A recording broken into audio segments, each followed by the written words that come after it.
Take a few deep breaths to center yourself. Inhale slowly through your nose, hold for a few seconds, and then exhale gently through your mouth.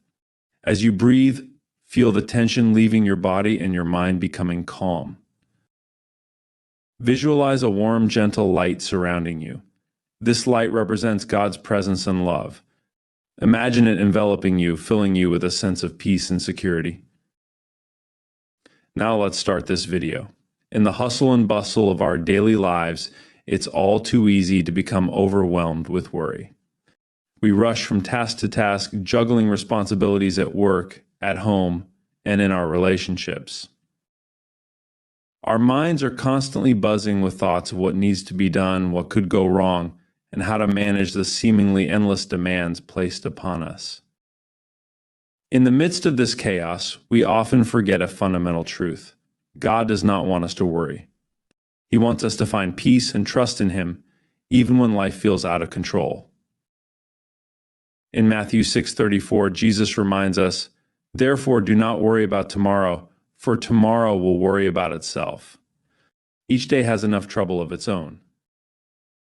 This verse is a gentle reminder that while we may not be able to control every aspect of our lives, we can trust in God's plan and His timing.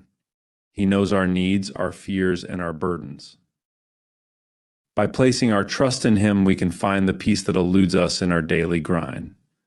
I'd like to share a story that illustrates how God often places us in challenging situations for a greater purpose, even when we are worried and unsure about why we are there. Meet Jane, a dedicated and hardworking professional. She loved her job and took great pride in her work. One day, Jane found herself in the middle of a significant dispute at her office. The disagreement arose over a new project strategy, and the office became divided into two opposing sides. Tensions were high, and Jane felt caught in the crossfire. Jane was deeply worried. She didn't understand why she had to be in the midst of such a contentious situation. She prayed for guidance, asking God to help her navigate the conflict and to bring peace to her workplace. Despite her prayers, the dispute seemed to escalate, and Jane's anxiety grew. One evening, as Jane reflected on the situation, she remembered a verse from Proverbs 3:5-6. "Trust in the Lord with all your heart, and lean not on your own understanding. In all your ways submit to Him, and He will make your paths straight." She realized that perhaps God had placed her in this challenging situation for a reason, even if she couldn't see it at the moment. With a renewed sense of faith, Jane decided to approach the conflict differently. Instead of taking sides, she focused on being a peacemaker. She listened to her colleagues' concerns with empathy and sought to understand both perspectives. Jane proposed a series of mediation meetings where everyone could voice their opinions and work towards a collaborative solution. To her surprise, Jane's efforts started to bear fruit. Her colleagues appreciated her willingness to listen and her efforts to find common ground. Slowly but surely, the office atmosphere began to improve. The team started to work together more effectively, and a compromise was reached that incorporated the best ideas from both sides. As the conflict resolved, Jane realized that God had indeed placed her in that situation for a reason. Through the experience, she developed stronger conflict resolution skills and deepened her relationships with her colleagues.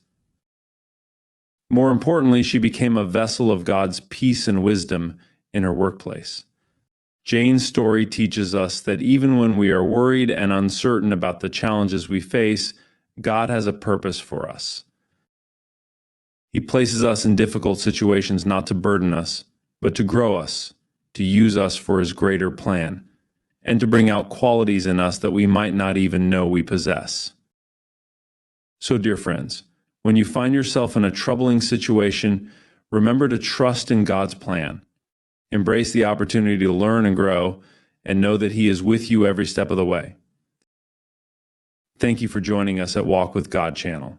Remember, you are chosen, you are loved, and you are never alone. Now let's begin by finding a quiet and comfortable place where you won't be disturbed. Sit or lie down in a relaxed position and close your eyes. Repeat the following affirmations silently or out loud, I am chosen by God. I am loved, I am valued, and I have a divine purpose. Let these words resonate deeply within you. Believe in their truth. Meditate on the verse John 15:16. You did not choose me, but I chose you and appointed you so that you might go and bear fruit, fruit that will last. Reflect on how God has chosen you specifically with a unique purpose and mission. Imagine yourself walking hand in hand with God. See Him guiding you through various aspects of your life, your work, your relationships, your challenges. Feel His presence and assurance that you are never alone and that He has a plan for you. Spend a few moments expressing gratitude to God for choosing you. Thank Him for His love, His guidance, and the unique path He has laid out for you. Feel the gratitude filling your heart. In the silence of your heart, offer a prayer to God. Share your hopes, your worries, and your desire to fulfill the purpose He has for you. Listen for His gentle voice and guidance. Slowly bring your awareness back to the present moment. Wiggle your fingers and toes, take a few deep breaths, and when you're ready, open your eyes. As you go about your day, carry with you the assurance that you are chosen by God. Let this truth empower you, bring you peace, and guide your actions. Thank you for joining us at Walk with God channel. Remember, you are chosen, you are loved, and you are never alone. Embrace this divine truth and let it transform your life.